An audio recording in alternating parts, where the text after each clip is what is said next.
तर सर्वत्रच आता उमेदवारीची घोषणा होत आहे। पालघर जिल्ह्यामध्ये शिवसेना उद्धव बाळासाहेब ठाकरे पक्षाने देखील आता उमेदवार घोषित केलेला आहे। तर ही महिला उमेदवार असून खासदारकीसाठी यंदाच्या निवडणुकांमध्ये भारती कांबडी यांचं नाव समोर आलेलं आहे।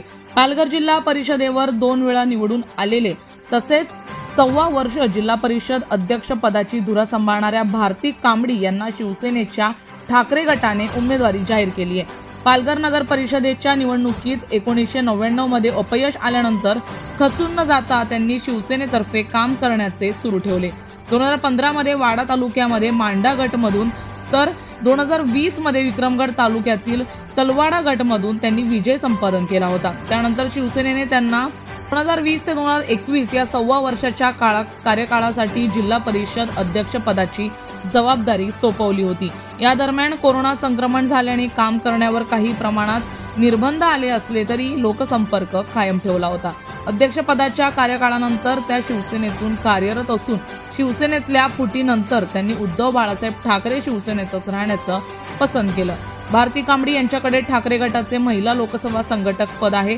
भारती कांबडी या पालघर शहरात वास्तव्य करत असून त्यांचा विक्रमगड जव्हार वाडा परिसरात दांगडा लोकसंपर्क आहे।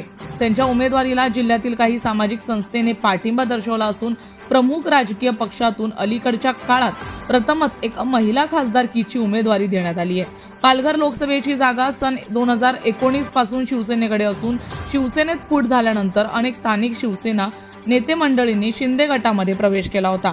पालघरची जागा अनुसूचित जमाती वर्गासाठी राखीव असून भारती कांबडी यांच्यासह जयेंद्र दुबळा, सुधीर ओझरे, दिनेश तारवी यांचे नाव चर्चेत होते।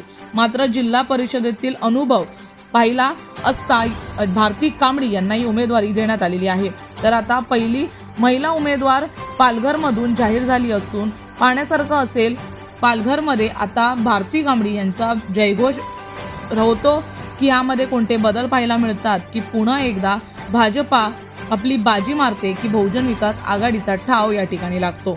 भारती कांबडी यांचं नाव जाहीर झाल्यानंतर आता विविध चर्चा होऊ लागल्यात। तसंच उद्धव बाळासाहेब ठाकरे शिवसेनेमध्ये आता उत्साह पाहायला मिळतोय आणि उमेदवारासाठी जोरदार काम करण्याची तयारी देखील या पक्षाने सुरू केलेली आहे।